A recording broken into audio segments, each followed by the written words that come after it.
The heavy glass tipped beneath the blazing crystal chandeliers, sending dark, sticky soda pouring down the front of Evelyn Carter's frayed wool coat. The cold liquid soaked through the worn fabric, clinging to her skin as she stood in the grand marble ballroom. More than 100 prominent surgeons, wealthy donors, and hospital executives looked on, frozen in silence. No one stepped forward with a napkin. No one offered a word of comfort.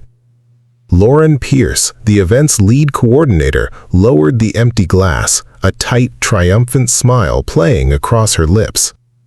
"Now you look exactly like someone who doesn't belong here," Lauren declared, her voice carrying easily across the hushed room. "Security is on their way to escort you off the premises." Evelyn did not flinch. She did not raise her voice or lower her eyes in shame.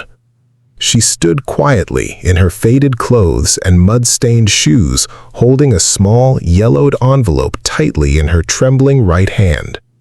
Inside that envelope was a piece of history, a forgotten promise signed 40 years ago by the hospital's original founding board.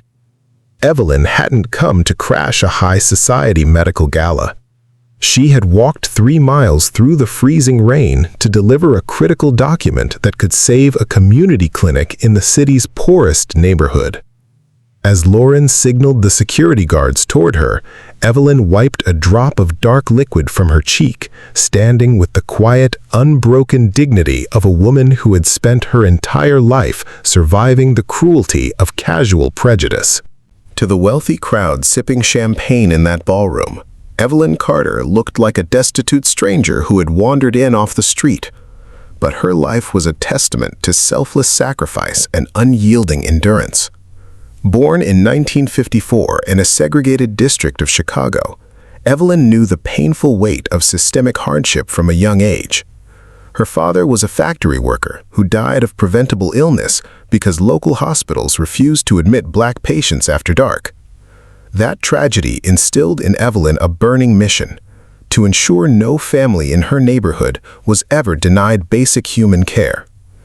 For nearly 40 decades, Evelyn worked as a sanitation worker for the city, waking up at 4 in the morning to haul trash in sub-zero winters. Every spare dollar she earned went toward maintaining a small, free medical triage center on the South Side. When funding dried up, Evelyn paid for bandages, insulin supplies, and pediatric medicines out of her own pocket, often skipping meals herself. 30 years earlier, a frail 6-year-old boy named Marcus was brought to her clinic doors with severe pneumonia.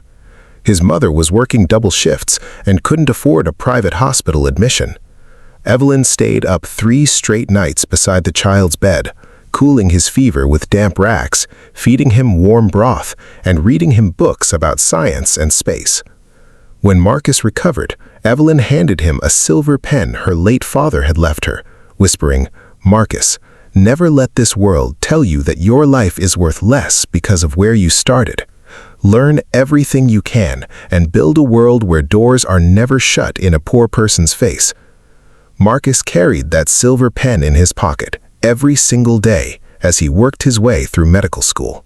Back in the ballroom, 2 uniformed security guards grabbed Evelyn by the elbows, preparing to drag her toward the side exit. "Get her out through the service door before the keynote speaker steps up," Lauren ordered sharply, turning her back on the scene.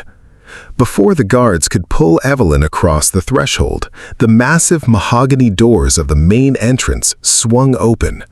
An entourage of hospital board members and media photographers rushed into the foyer, clearing a path for the evening's guest of honor. Out stepped Dr. Marcus Vance, the nation's leading pediatric orthopedic surgeon and a self-made biotech billionaire whose groundbreaking medical inventions had revolutionized modern surgery. Dressed in a flawless tuxedo, Marcus walked into the hall accompanied by the city's mayor and chief medical officers. Lauren Pierce immediately smoothed her gown, put on a polished smile, and rushed forward to greet the billionaire donor. "Dr. Vance, welcome, sir. We are so honored to have you. Please ignore the minor disturbance near the entrance. We are having an intruder removed immediately." Marcus didn't glance at Lauren. His eyes swept across the grand ballroom and landed directly on the frail elderly woman pinned between two security guards, her torn wool coat dripping with dark liquid. Marcus froze. The color drained from his face as his eyes fixed on the yellowed envelope in her hand and the familiar, dignified posture of the woman standing in the stain. Dr. Marcus Vance pushed past Lauren Pierce, ignoring the mayor's outstretched hand, and walked briskly across the polished marble floor. He stopped directly in front of Evelyn. Without a second hesitation, the billionaire surgeon dropped to his knees right on the liquid-stained floor, unmindful of his expensive trousers. He gently took Evelyn's cold, stained hands into his own. "Mother Evelyn," Marcus said, his voice trembling with profound emotion. "What happened to you?" A gasp went through the entire room. Lauren Pierce stood frozen in horror, her jaw dropping as photographers began flashing cameras at the scene. Evelyn looked down at the young man she had nursed back to life 30 years ago, offering a soft, tired smile. "They told me I didn't belong here, Marcus, but I brought the original land deed for the Southside Clinic like you asked." Marcus stood up slowly, pulling a silk handkerchief from his pocket to gently wipe the dark liquid from her coat.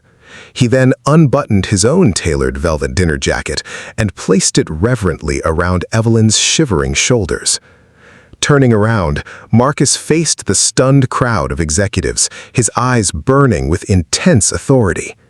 "This woman," Marcus declared, his voice ringing through the crystal chandeliers, "is the reason I am alive today. When I was a forgotten child dying in a dark room, she spent her own wages to save my life. She built the foundation of my humanity." Marcus turned his gaze directly onto Evelyn Carter, who looked as though she might faint.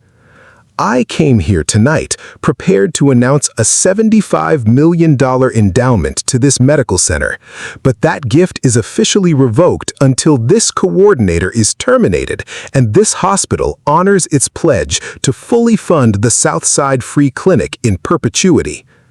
The hospital's board chairman stepped forward on the spot, relieving Lauren of her duties before the entire assembly. Marcus then offered his arm to Evelyn Carter, walking her proudly to the head table as the room erupted into a standing ovation.